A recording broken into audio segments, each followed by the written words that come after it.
जय श्री राम, वंदे मातरम।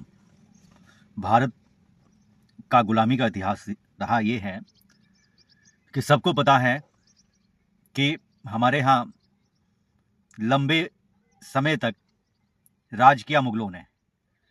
मुगल जब राज यहाँ पे कर रहे थे तो मुगल आए थे सिर्फ लूटने पाटने के लिए और अपने धर्म के प्रचार प्रसार के लिए। अब बात करी जाए तो वही अंग्रेज आए थे, लगभग उन लोगों ने भी 150 वर्ष राज किया, 150 से 2 वर्ष लगभग। तो वो जो राज किए यहाँ पर तो कानून बना करके राज किए, जैसे मैकाले का हम जिक्र करते हैं या जनरल डायर का जो है जिक्र करते हैं अपने हमेशा के वीडियो में। तो इन लोगों ने यहाँ पर, जैसे मैंने बताया कि मुगल आए थे, यहाँ लुटेरे थे, चाहे ईरान से आए, चाहे तुर्किस्तान से आए, चाहे सऊदी से आए, चाहे दुबई से आए, इस्लाम के प्रचार प्रसार के लिए मुट्ठी भर लोग आए थे। लगभग 1300 ईस्वी में आए थे।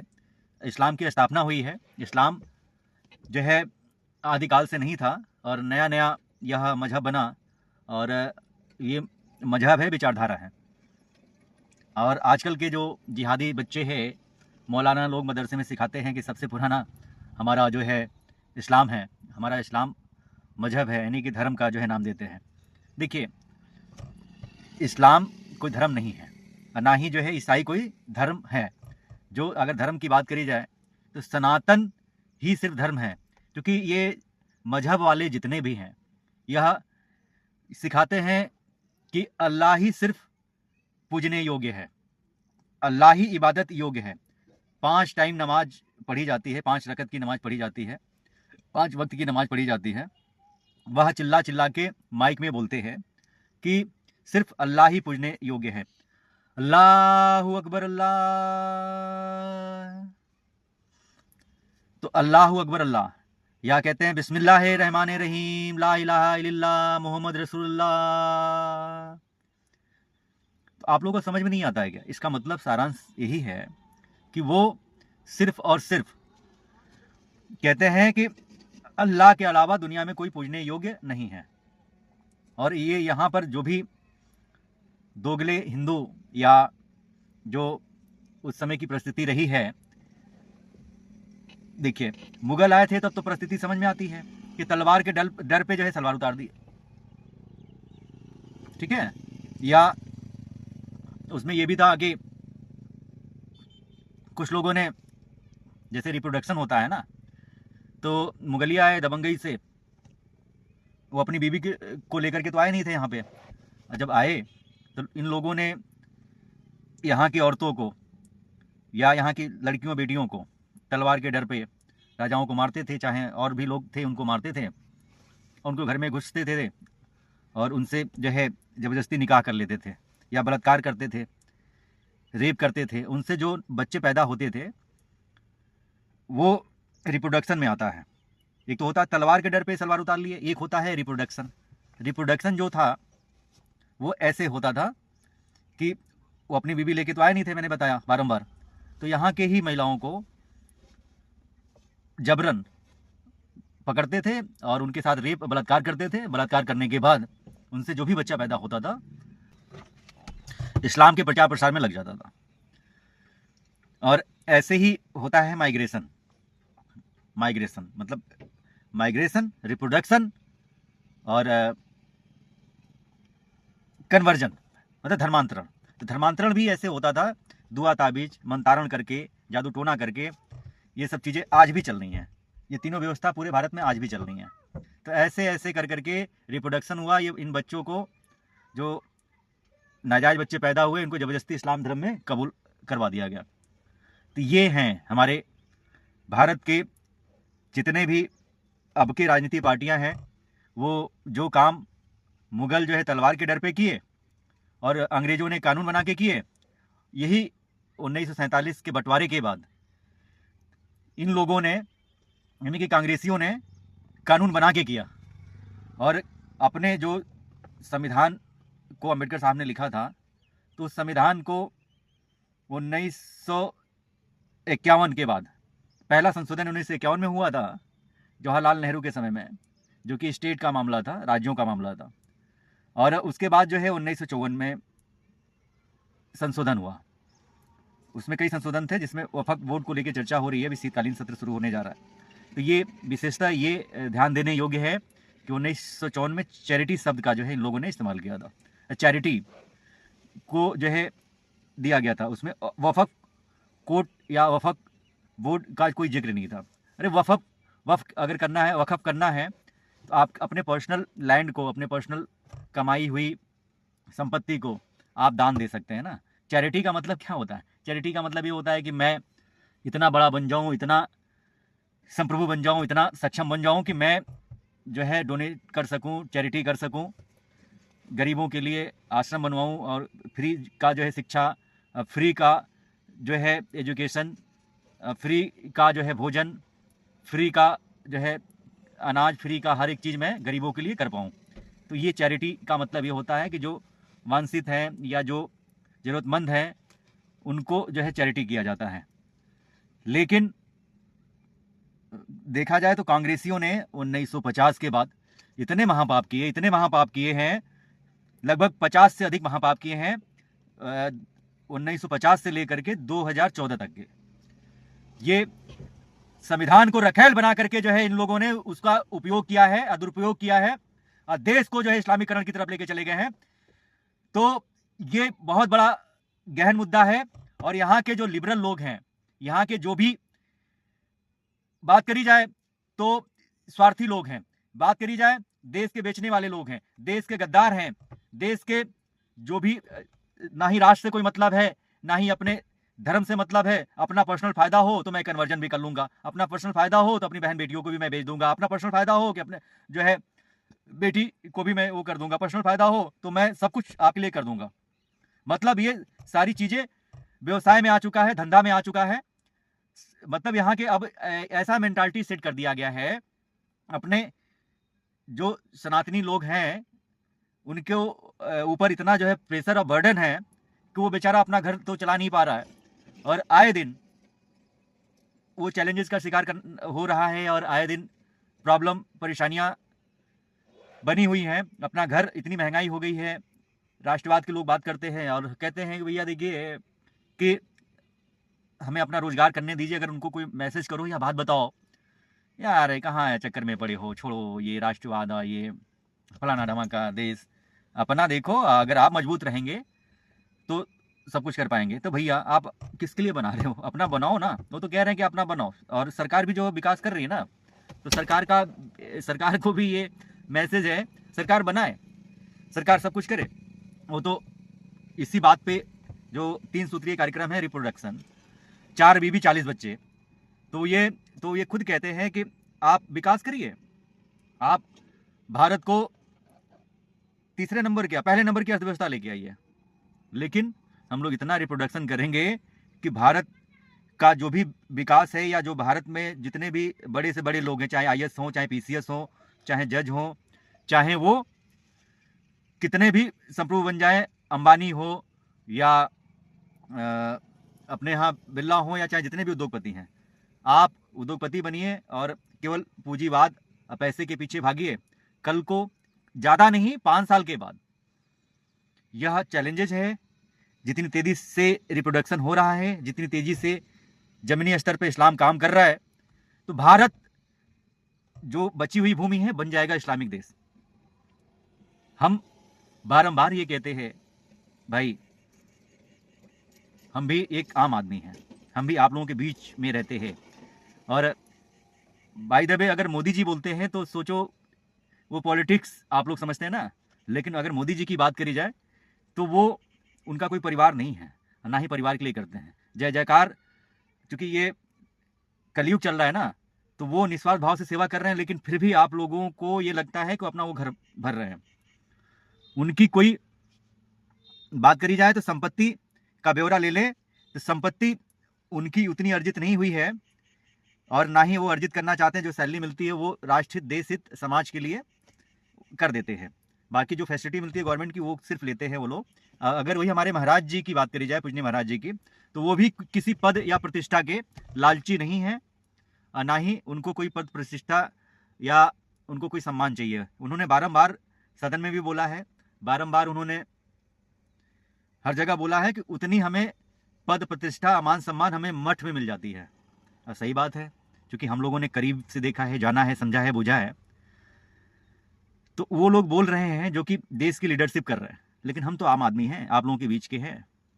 अश्विनी उपाध्याय जी जो इंजीनियर थे, फिर आए, देखे कि देश की समस्या है सुधार के लिए, और वो चूंकि जो सुधार हो सकता था संविधान और सुप्रीम कोर्ट से, तो सुप्रीम कोर्ट के जो है जज बने। बाद में इन्होंने एलएलबी करी और बाद में उन्होंने ये सब कुछ करा और आ गए कि देश का परिवर्तन कैसे हो, किस तरीके से हो। देखो, जो करता है उसके बारे में बोलने की जरूरत नहीं, खुद दिखता है, लेकिन जो करता है उसकी बड़ाई करने में कोई बुराई नहीं जाती है। पुष्पेंद्र कुलश्रेष्ठ जी आए दिन जगाते रहते हैं। वो अलीगढ़ मुस्लिम यूनिवर्सिटी से पढ़े भी हैं और देखा जाए तो पाकिस्तान में उनके पूर्वज रहे हैं। जैसे अपने यहाँ अडानी साहब, अडानी कह रहे हैं, आडवाणी साहब रहे हैं, या प्रेम चोपड़ा जी रहे हैं, या सुनील दत्त रहे हैं। ऐसे ही बात करी जाए तो ढेर सारे लोग रहे हैं, लेकिन फिर भी उन लोगों को पलायन करके यहाँ पे भाग के आना पड़ा। वहाँ की संपत्ति मुसलमानों की हो गई, लेकिन यहाँ की जो संपत्तियां हैं वो शत्रु संपत्ति घोषित कर दिया कांग्रेसियों ने, वफा वोट की जमीनें घोषित कर दी। और वफा वोट जो बना हुआ है, ये भारत को इस्लामिकरण बनाने के लिए बहुत बड़ा संसाधन है या साधन है। अब भारत जो है इस्लामिक देश बन जाएगा, ये बारंबार मैं कहता हूं, बन जाएगा। लेकिन अगर आप लोग जग जाएंगे, अब और सरकार के पास भी आखिरी मौका है, विंटर सेशन आने जा रहा है, 1 महीने में स्टार्ट होने जा रहा है, दिसंबर से।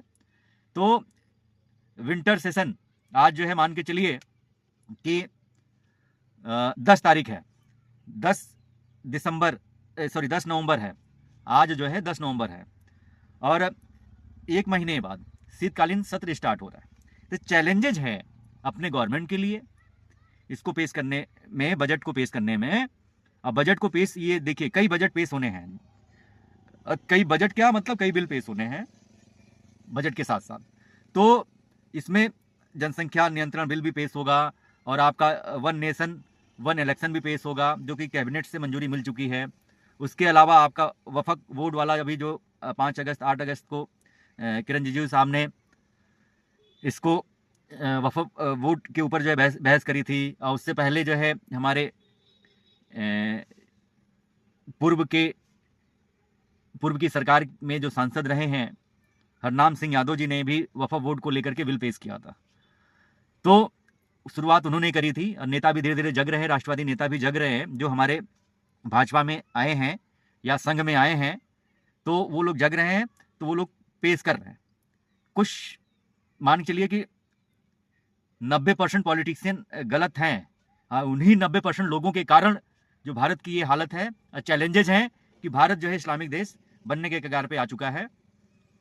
लोग, आप खुद ही देख रहे होंगे कि मीडिया भी कह रही है, या यहाँ के जो भी खुफिया एजेंसी हैं वो भी कह रही हैं, और उन लोगों की डॉक्यूमेंट्री जो पीएफआई की आ रही है, या इससे पहले जो सीवी थी उसका आ रहा है, या इस्लामिक संगठन ढेर सारे हैं, चाहे वह भारत में जो एक्टिव हैं, जो कि उसको लाइसेंस मिला हुआ है, मान्यता मिला हुआ है, देवबंद हो गया, या लश्कर तैयबा है, हिजबुल मुजाहिदीन है, या ऐसे ही ISSI है, IS है, ISI है, जो कि विदेशी जो संस्थाएं हैं जो कि यहाँ पे एक्टिव हैं, काम कर रही हैं। और यहाँ पर बात करी जाए तो वो लोग भी काम कर रहे हैं जिसकी इकोसिस्टम का हिस्सा कहा जाता है ना, जैसे राहुल गांधी काम कर रहा है। तो राहुल गांधी यहाँ इकोसिस्टम का हिस्सा है। जैसे अगर यूक्रेन को बर्बाद करना था, या बांग्लादेश को बर्बाद करना था, अफगानिस्तान को बर्बाद करना था, या म्यांमार को बर्बाद करना था, श्रीलंका को बर्बाद करना था, तो वहाँ पे जो भी विश्व में जिस देश को बर्बाद करना है, वहाँ की इकोसिस्टम और वहाँ की व्यवस्थाएं काम करती हैं। इकोसिस्टम बोला जाता है, और डीप स्टेट का हिस्सा ये वहाँ के जो लीडर होते हैं उनको टारगेट किया जाता है, उनको लोभ लालच प्रलोभन दिया जाता है कि कैसे भी करके गजवाए हिंद करना है, कैसे भी करके क्रिश्चियन देश बनाना है।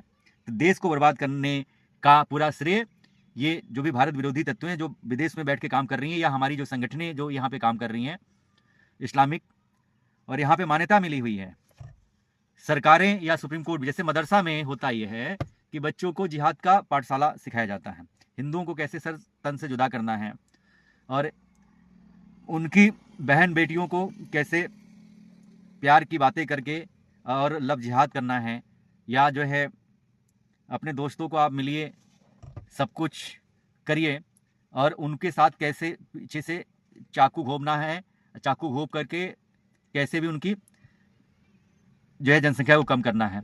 ज़मीनी स्तर से काम कर रहा है, चल रहा है भैया। और आप लोगों ने देखा होगा कि जैसे ये एप्पल है ना, एप्पल यानी कि सेब, तो सेब में भी जो है ये सब जो है लगा देते हैं स्टिकर वगैरह और इसमें इंजेक्ट किया जाता है। जैसे ये एप्पल है ना, इसमें इंजेक्ट किया जाता है, चूँकि कश्मीर से आती है ना ये एप्पल सेब, तो ये देखिए इंजेक्ट किया गया है, खुद दिख रहा होगा, इंजेक्शन लगा हुआ है, खुद दिख रहा होगा कि कैसे, और इसके अंदर भी जो है पूरा ये लगा हुआ है कि इंजेक्शन, देखिए यहाँ पर इंजेक्शन ये लगा हुआ है कि नस्लों को कैसे ख़राब करना है। ये लोग अभी दिवाली ख़त्म हुआ है, भैया दूज ख़त्म हुआ है, छठ का पर्व ख़त्म हुआ है, तो ये लोग जो है ऐसे ही जिहाद करते हैं ये, और यहाँ के जो भी केमिकल से कैसे लोग केमिकल इंजेक्ट करते हैं और कि कैसे यहाँ की नस्लें ख़राब हों, कैसे मतलब पॉइजन हो और जल्दी जो है मृत्यु हो जाए, या पॉइजन देते हैं, स्लो पॉइजन देते हैं कि कैसे भी यहाँ की नस्लें ख़राब हो जाए और भारत में इस्लामिक जो है डंका बजे, इस्लामिक मुल्क बने। तो वो लोग ज़मीनी स्तर से काम कर रहे हैं। ये सब चीज़ें जो है इंजेक्ट कर करके बनाई जाती हैं, इंजेक्शन लगाया जाता है। अभी आपने खुद पूर्व में देखा होगा गाज़ियाबाद में जूस की दुकान पर मूत जो है करके जूस में मिला करके लोग दे रहे थे, पिला रहे थे, ये जिहादी। और बात करी जाए तो जहाँ पे भी आप रेस्टोरेंट में जाएंगे, रेस्टोरेंट में भी जो है आपको गाय का जो है गोश्त खिलाया जाता है, वही बर्तन रहते हैं, गाय का मीट, भैंसे का मीट, या उनका जो सालन या रसा जो है उसमें मिला देते हैं धर्म भ्रष्ट करने के लिए। और आप खुद इतने जिहाद देखते हैं, थूक जिहाद, जैसे आप किसी मुस्लिम को बुलाते हैं, जैसे कैटर्स बुक करते हैं खाना बनाने के लिए, या हलवाई बुक करते हैं, वो आता है तो वो पीठ पीछे थूक करता है, थूक देता है या मुँह देता है, आटे में गूँथ रहा होता है या रोटी पका रहा होता है। कई वीडियो ऐसे वायरल हुए हैं। भारत की सरकारें, भारत की मीडिया भी इसको जो है उजागर करी है, मीडिया भारत की सरकारों ने भी देखा है। लेकिन इतना महाघटिया कानून बना हुआ है कि अब इतना ये लोग हावी हो चुके हैं कि यहाँ की गवर्नमेंट भी कुछ नहीं कर सकती है, जब तक गवर्नमेंट को लगे ना कि सारे सनातनी उनके साथ में हैं, सारे हिंदू उनके साथ में हैं। क्योंकि यहाँ के जो भी पॉलिटिशियंस हैं, चाहे वह मुलायम सिंह यादव, तो चलो धरतीपुत्र था, अयोध्या कांड को आप लोगों ने देखा कि वो कैसे हिंदुओं के ऊपर जो है कत्लेआम किया, सरयू में पूरा जो है खूनम खून लालम लाल हो गया सरयू। उसके बाद ये उसका जो सपुत्र है, ये सिर्फ जातिवाद परिवारवाद की बात करता है। ये कहता है कि ये हमारी पार्टी है, हमारी पार्टी है तो हमारे बुजुर्गों ने बनाई है, तो हम ही इस पे राज करेंगे, हमारे परिवार वाले ही राज करेंगे। लेकिन भाजपा में ऐसा नहीं है। भाजपा में जो भी उस लायक होगा, भाजपा कोई खानदानी पार्टी नहीं है कि खानदानी ही लोग रहेंगे, जातिवादी पार्टी नहीं है कि जातिवादी लोग रहेंगे, परिवारवादी पार्टी नहीं कि परिवारवाद वाले ही लोग रहेंगे। वहाँ पर वही लोग रहेंगे जो उस लायक रहेंगे, जो देश का नेतृत्व सही से कर सकें, देश का जो भला कर सके, देश के लिए जो कार्य कर सकें और निस्वार्थ भाव से कार्य कर सके। भाव जो होता है वो राष्ट्र हित, देश हित का होना चाहिए, समाज हित में होना चाहिए।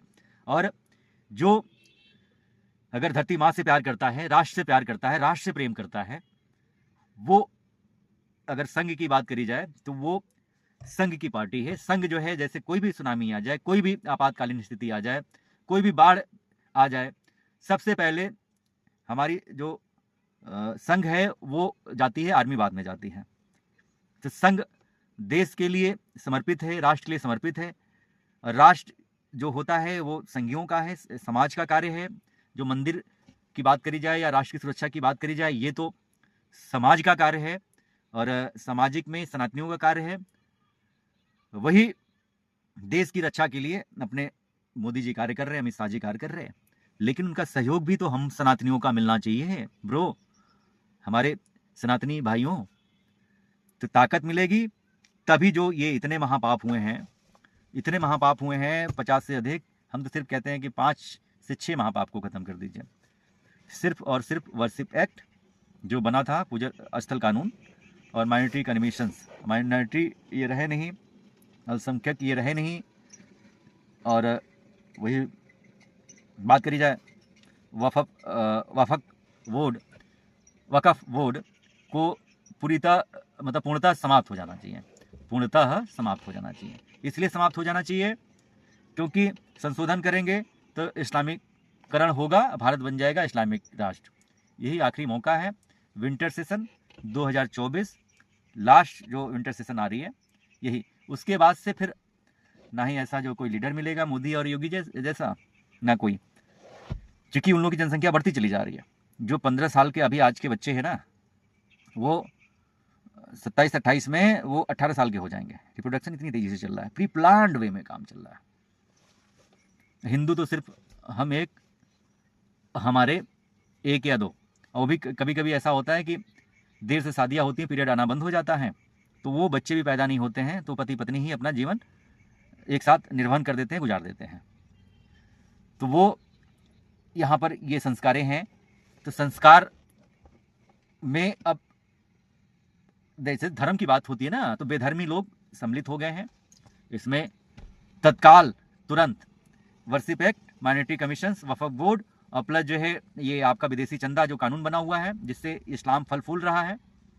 चाहे ये क्रिश्चियनिटी बढ़ रही है, कॉन्वेंट की शिक्षा बढ़ रही है, ये जो बात करी जाए क्रिश्चियनिटी बढ़ रही है, तो विदेशी चंदा अगर जब तक नहीं बंद होगा तब तक ये फंडिंग आती रहेगी। भारत पूरी तरह से, अब तो मान के लिए कि 90% ये चांसेस है कि भारत इस्लामिक देश बन जाएगा। बस आखिरी मौका है, विंटर सेशन। वैसे ही 2012 में मनमोहन सिंह की सरकार में जो गूंगे थे, एंटिनो वाइनो यानी कि सोनिया गांधी, यानी कि फिरोज खान की बहू ने, इटलियन बाई थी, तो वो अपना वो विशेष स्कूल खोला, जिसमें वो लोग अपना दीन तालीम, यानी कि मदरसा वाले, इस्लामिक वाले, अपना दीन तालीम की शिक्षा दे सकते हैं। क्रिश्चियन जो होते हैं, ये CBSE बोर्ड, ISSC बोर्ड, या तमामों बोर्ड, ICMRT, फलाना धमाका, ये सब चीज़ें चल रही हैं। तो अपने यहाँ धर्म का प्रचार प्रसार भी कर सकते हैं। इस्लामिक शिक्षा यानी कि कुरान की शिक्षा दे सकते हैं, या बाइबल की शिक्षा दे सकते हैं। हम लोग जब पढ़े थे, बहुत पहले पढ़े थे, 2004 में, हाई स्कूल हम लोग की 2004 में है, तब ये सब चीज़ें नहीं थी। तब हम लोग के यहाँ ये संस्कृत भी पढ़ाया जाता था, गीता का ज्ञान भी दिया जाता था, संस्कृत में सब अध्याय थे। और पृथ्वीराज चौहान या जो हमारे देश में जितने भी स्वतंत्रता सेनानी थे उनके बारे में बताया जाता था। लेकिन 2012 में सब ये, चाहे शिवाजी हो, चाहे पृथ्वीराज चौहान हो, चाहे ऐसे ही जैसे भगत सिंह हो, गुरु गोविंद साहब हों, चाहे ऐसे ही चंद्रशेखर आज़ाद हों, ये सहदेव हों, तो सभी लोगों का जो है इतिहास रहा करता था। लेकिन अब ये सब धर्म का प्रचार प्रसार करने लगे। जैसे कहा जाता है ना कि आर्टिकल 30 ये, या आर्टिकल 29, तो इसमें ये लोग अपने मजहब और धर्म की शिक्षा दे सकते हैं, लेकिन हम अपना गीता और रामायण या अपने गुरुकुल की शिक्षा को नहीं प्रमोट कर सकते, ना बढ़ा सकते हैं। 2012 में हम लोग के समय में जो था, उस समय तो वर्ण व्यवस्था पढ़ाई जाती थी, 4 हम लोगों का जो है धर्म पढ़ाए जाते थे। जैसे इसमें होता था कि हमारे जो कर्म होते थे, जैसे होता धर्म, कर्म, अर्थ, अमोक्ष, तो हम लोगों के पुरुषार्थ को पढ़ाया जाता था। पुरुषार्थ में ये था कि धर्म, अर्थ, कर्म और मोक्ष। और ऐसे ही हम लोगों के 4 आश्रम थे, यानी कि एक होता था कि बाल्यावस्था में हम लोगों का जो बाल आश्रम हुआ करता था, जो कि ये बाल आश्रम की अगर बात करी जाए, ये भी 4 श्रेणियों में डिवाइड था। और बाल आश्रम के बाद जो आता था हम लोगों का गृहस्थ आश्रम, यानी कि वो एक मनुष्य का जो पहले गुरुकुल में एक जीवन सेट था, एक आयु सेट थी, 100 साल मनुष्य की उम्र है, तो वो 25 साल तक का वो बाल्यावस्था रहा करती थी। और 25 साल के बाद हम लोग गृहस्थ आश्रम में जाते थे, जो कि 50 साल तक का गृहस्थ आश्रम रहा करता था।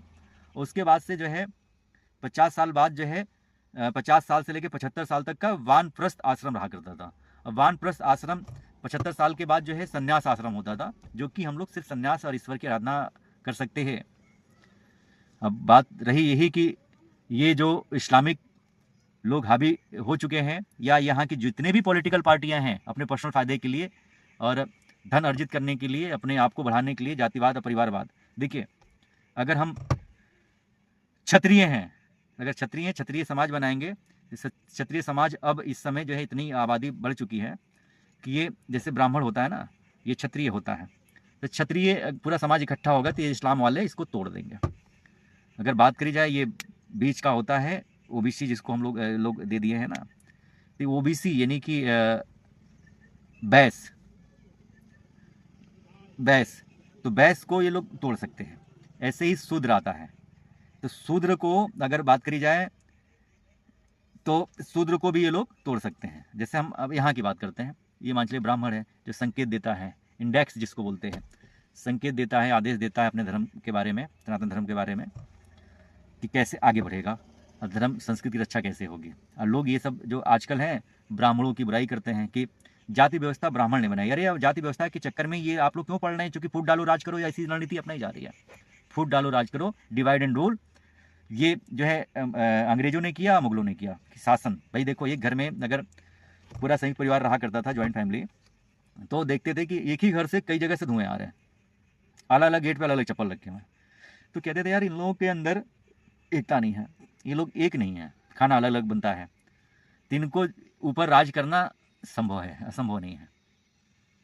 मुट्ठी भर लोग जब जो आए थे, तो वो लोग ने डिवाइड एंड रूल किया, और बाकी तो तलवार के दम पे सलवार भी उतरवाई लोगों ने, कन्वर्जन भी किया, रेप बलात्कार प्लस मंतारण फलाना धमाका सारी चीज़ें हुई, माइग्रेशन भी हुआ, और अंग्रेजों ने भी तो उसका भरपूर कानून बना करके फ़ायदा उठाया। प्लस ये कांग्रेस की जो स्थापना हुई, चाहे वो गांधी हो, चाहे जवाहरलाल नेहरू हो, ये सब, तो ये लोग जो है संविधान में संशोधन कर करके, संविधान को रखैल समझ के, संविधान 2014 तक संविधान को पूरा इस्लामिक करण के लिए, इस्लामिक देश बनाने के लिए पूरा ये सौदा हो चुका है।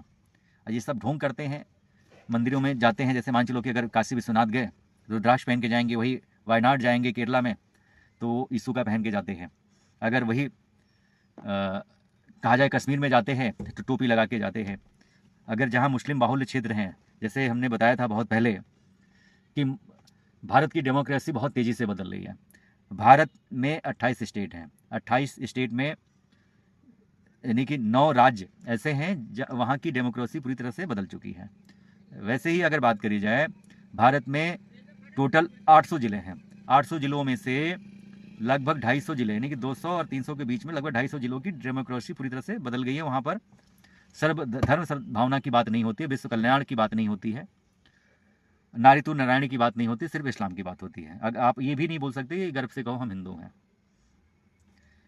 जो 1947 में हुआ था वह 1971 में भी हुआ, और अभी आपने जस्ट जल्दी का 2 महीने पहले केस देखा बांग्लादेश में कि भाई के सामने बहन का रेप, माँ के सामने बेटी का रेप, बाप के सामने बेटी का रेप, बाप के सामने जो है बीबी का रेप, या मंदिर को तोड़ा जा रहा है और सब कुछ हो रहा है। तो यही बात है कि अगर ऐसे ही बना रहा तो भारत अब इस्लामिक देश बन जाएगा। बहुत सी बातें हो चुकी हैं, सिर्फ अश्विनी उपाध्याय, पुष्पेंद्र कुशवाहा या जो है संजय शर्मा, योगी आदित्यनाथ योगी, नरेंद्र मोदी, गणेश शंकर जैन, विष्णु शंकर जैन या और भी अन्य राष्ट्रवादी जो लीडरशिप कर रहे हैं, तो वो सनातन धर्मी भाई नहीं बचा पाएंगे जब तक आप स्वयं में चिंतन नहीं लेके आएंगे, स्वयं मंथन नहीं करेंगे, स्वयं विचार नहीं करेंगे और आगे नहीं आएंगे लड़ाई के लिए। आप लोग आगे बढ़े, हम लोग सनातनी भाई सभी लोग समर्थन देंगे, चाहे वो पुष्पेंद्र कुशवाहा जी हो, चाहे अश्विनी उपाध्याय जी हो, चाहे विष्णु शंकर जैन जी हो। आप लोग शुरुआत तो करिए धर्म और राष्ट्र के लिए। जब धर्म सुरक्षित रहेगा तभी राष्ट्र सुरक्षित रहेगा, जब राष्ट्र सुरक्षित रहेगा तो हमारा जो परिवार सुरक्षित रहेगा और हम सुरक्षित रहेंगे। जय श्री राम, वंदे मातरम, भारत माता की जय हो।